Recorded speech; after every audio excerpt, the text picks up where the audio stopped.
ఆయన జనసమూహములను చూచి కొండ ఎక్కి కూర్చుండగా ఆయన శిష్యులు ఆయన ఎద్దకు వచ్చిరి. అప్పుడు ఆయన నోరు తెరచి ఇలాగూ బోధింపసాగిన. అంటే నోరు తెరచి అంటే దాని అర్థం ఏంటంటే ఉన్నది ఉన్నట్టుగా తన మనసులో ఉన్నదంతా చెప్తున్నాడు.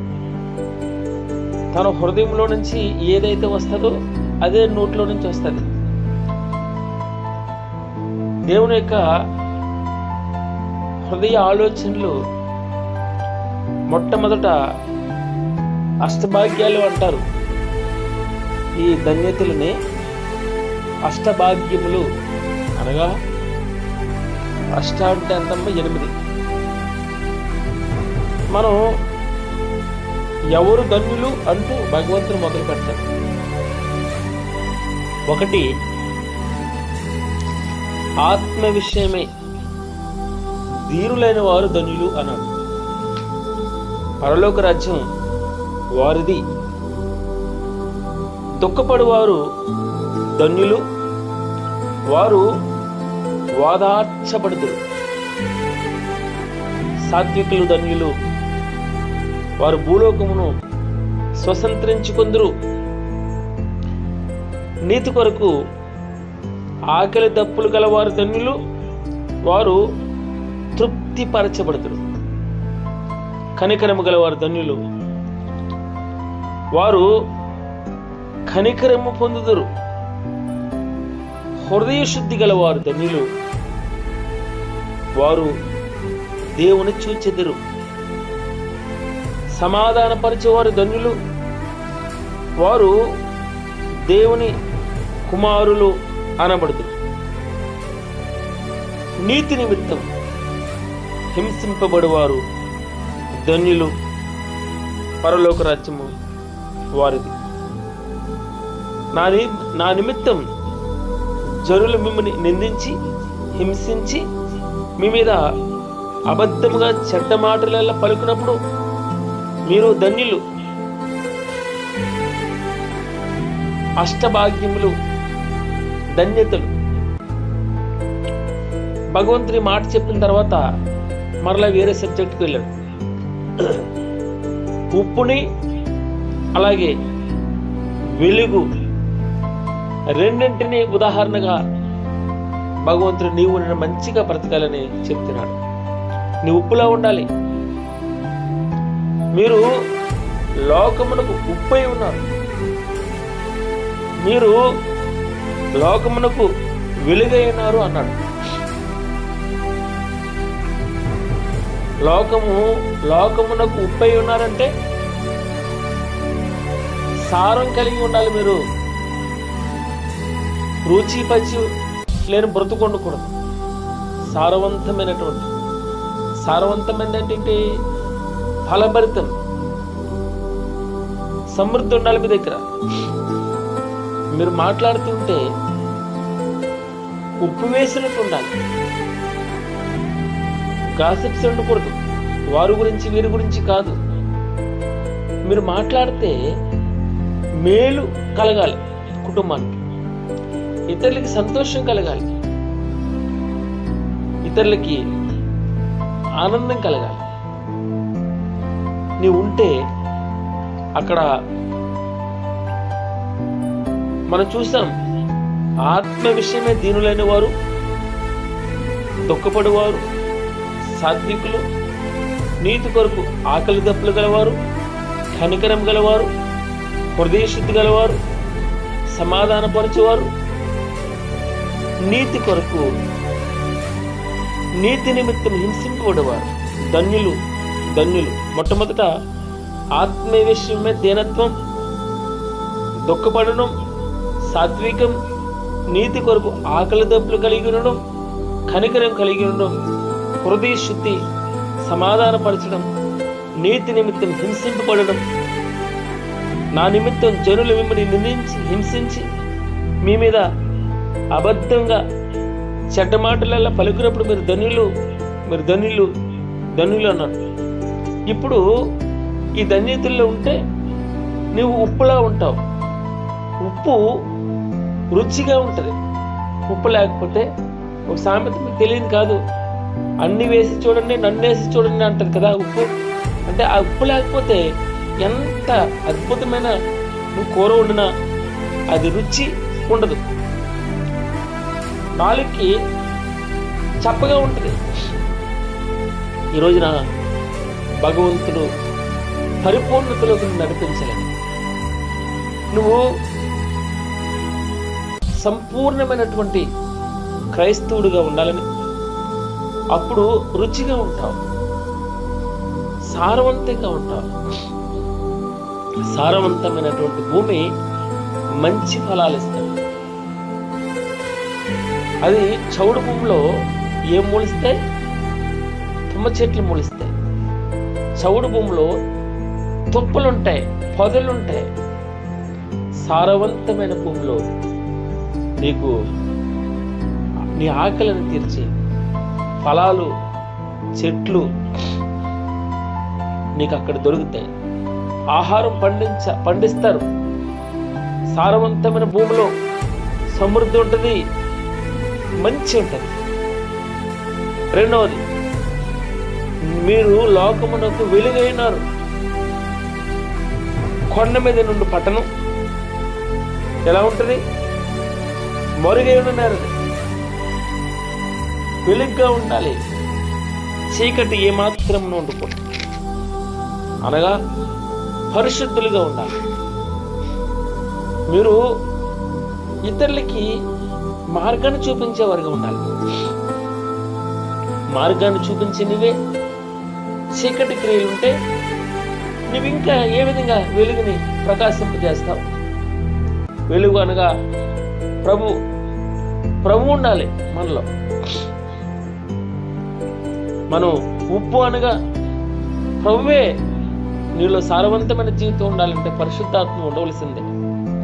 నువ్వు వెలుగుగా ఉండాలంటే, పాపం లేని వాడిగా ఉండాలంటే నీలో ప్రభు ఉండవలసిందే. అంటే ఆయన ఉండుట, ఆయన సన్నిధి మనతో వచ్చుట మనం వెలుగుగా మారడానికి. ప్రభుని విశ్వసించిన వాడు చీకటి ఏమాత్రం అలకూడదు, వెలుగే ఉండాలి. ఆ వెలుగు కోసం మనం ప్రాకులాడాలి, భగవంతుని కోసం మనం ప్రాకులాట ఉండాలి. వెంటనే ఆయన ధన్యతల గురించి చెప్పాడు, ఉప్పు మరియు వెలుగుని గురించి చెప్పాడు. తర్వాత ఈరోజు లేఖనం 17వ వచనం, మత్తయి సువార్త 5వ అధ్యాయము 17వ వచనం.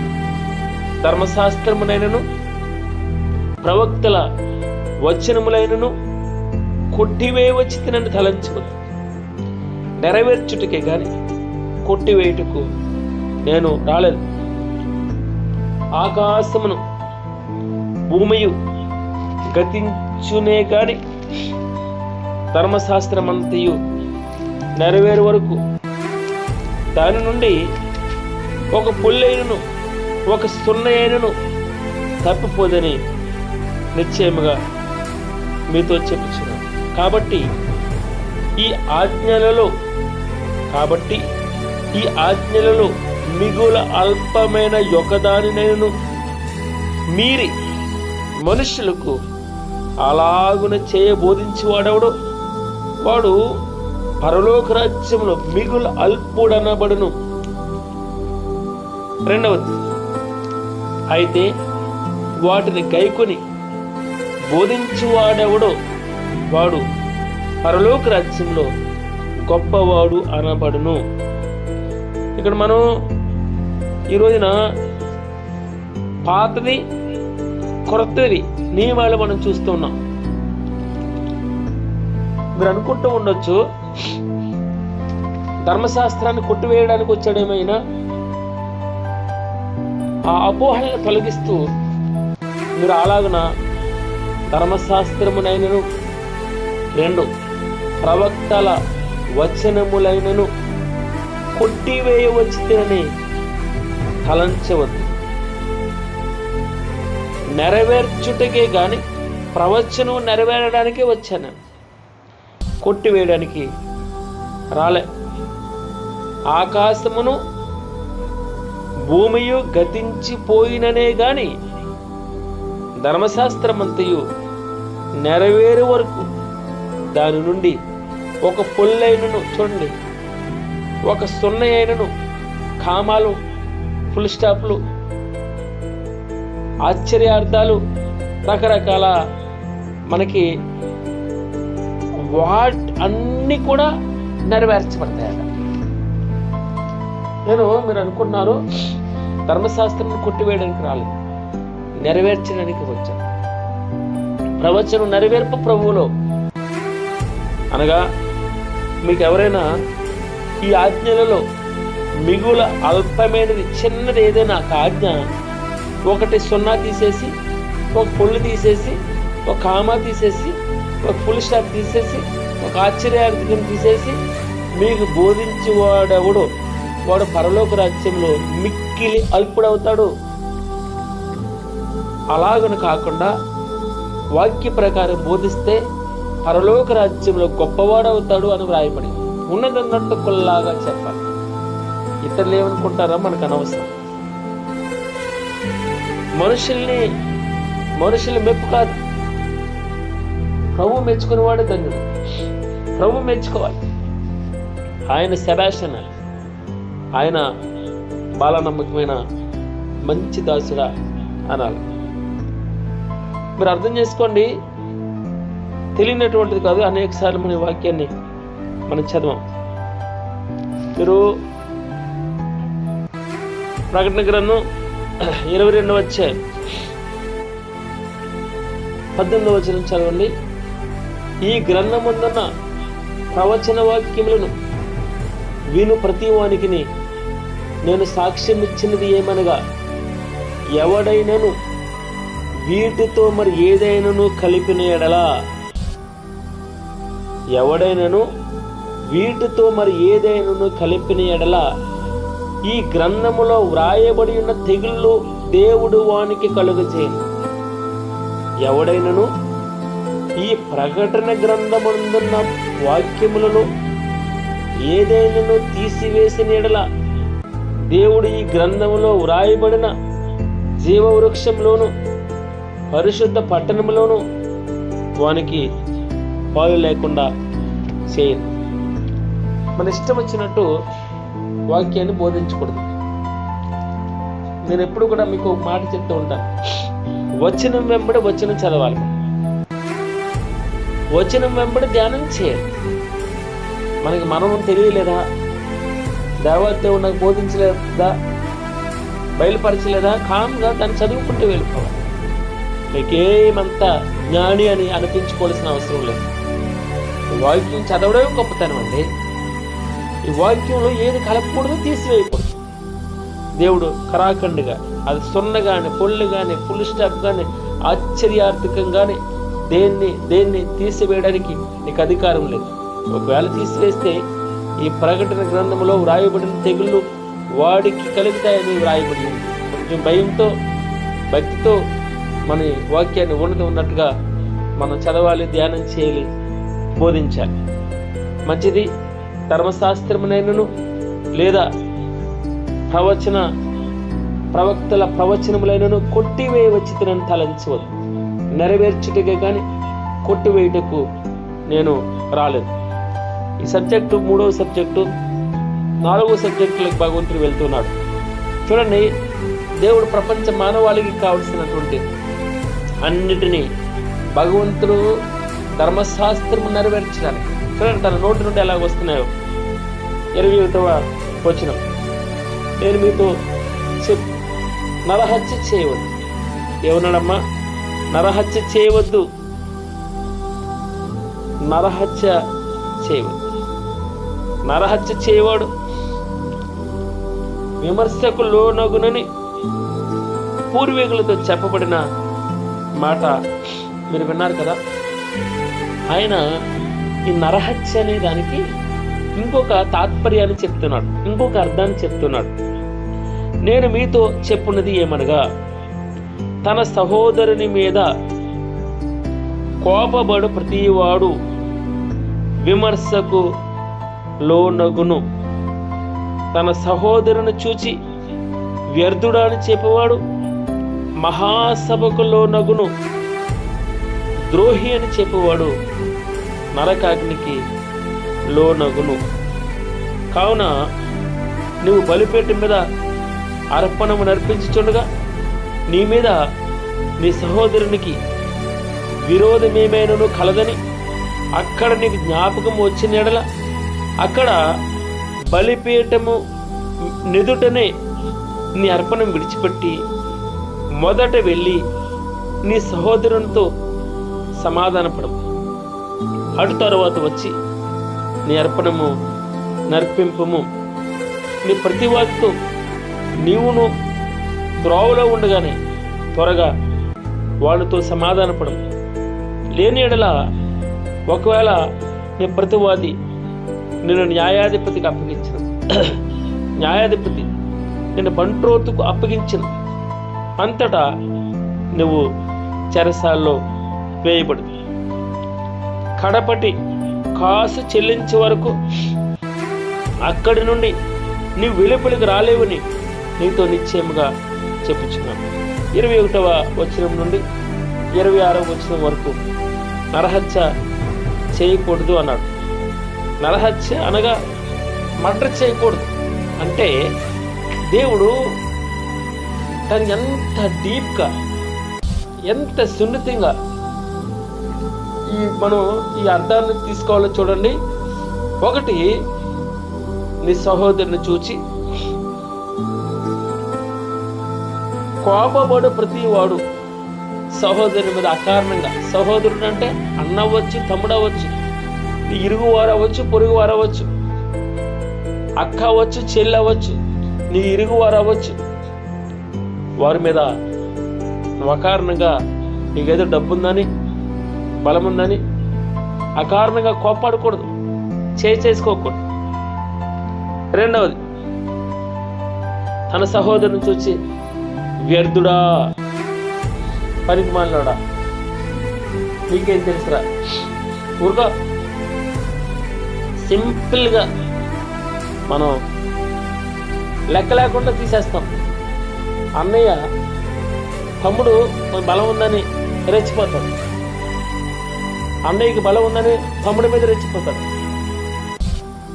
ఈ నోటికి ఎంత వస్తే అంత మాట మాట్లాడతాడు. కపటంతో కూడిన మాటలు, కపటంతో మాట్లాడుతూ ఉంటే మహాసభకు లోనవుతాడంట. ద్రోహి అని చెప్పేవాడు నరకాగ్నికి లోనవుతాడట.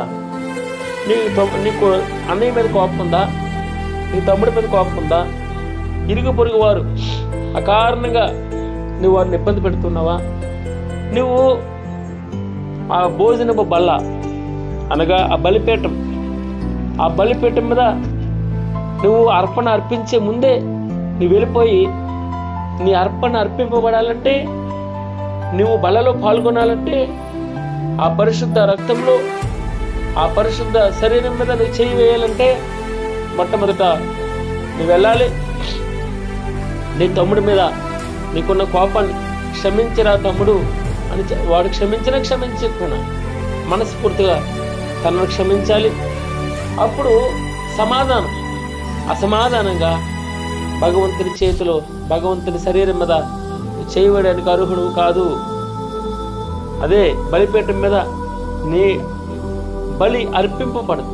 నువ్వెన్ని ప్రార్థనలైనా చేయి, ఎన్ని కృతజ్ఞతలైనా చెప్పు, ఎన్ని ఆరాధనలైనా చేయి, ఎన్ని పాటలైనా పాడు, ఎంత వాక్యమైనా చెప్పు, నీ మనసులో అన్న మీద, తమ్ముడి మీద, నీ ఇరుగు పొరుగు వారి మీద నీ కపటం పెట్టుకుని వారు నిన్ను దూషించినవి నువ్వు మనస్ఫూర్తిగా వారిని క్షమించగలిగాలి.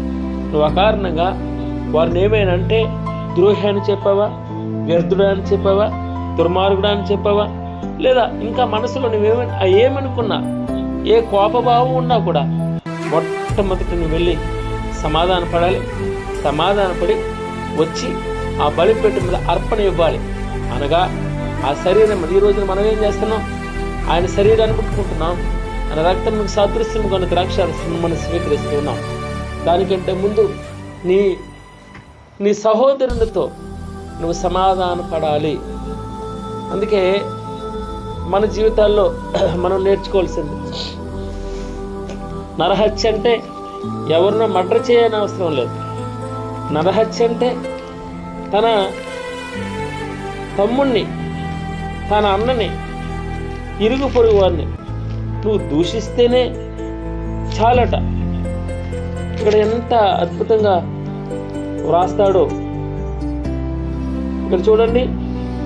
1 యోహాను 3వ అధ్యాయము 13వ వచనం నుంచి చదువుతున్నాను. సహోదరులారా, లోకము మిమ్మల్ని ద్వేషించిన ఎడల మిమ్మల్ని ఎవరైనా తిరితే మీరేమి ఆశ్చర్యపడక్కర్లేదు.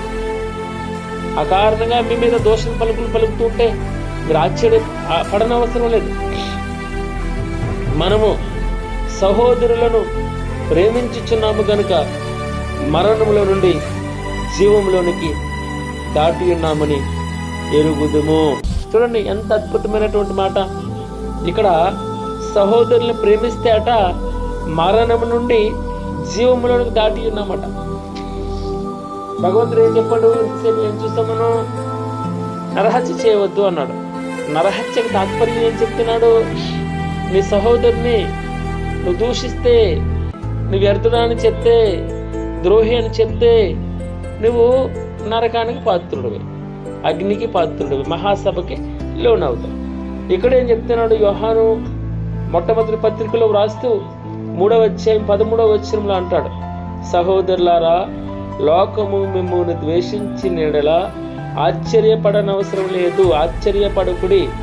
మనము సహోదరులను ప్రేమించుచున్నాము గనుక మరణములో నుండి జీవములోనికి దాటి ఉన్నామని ఎరుగుతుంది. ప్రేమ లేనివాడు మరణమందు నిలిచినాడు.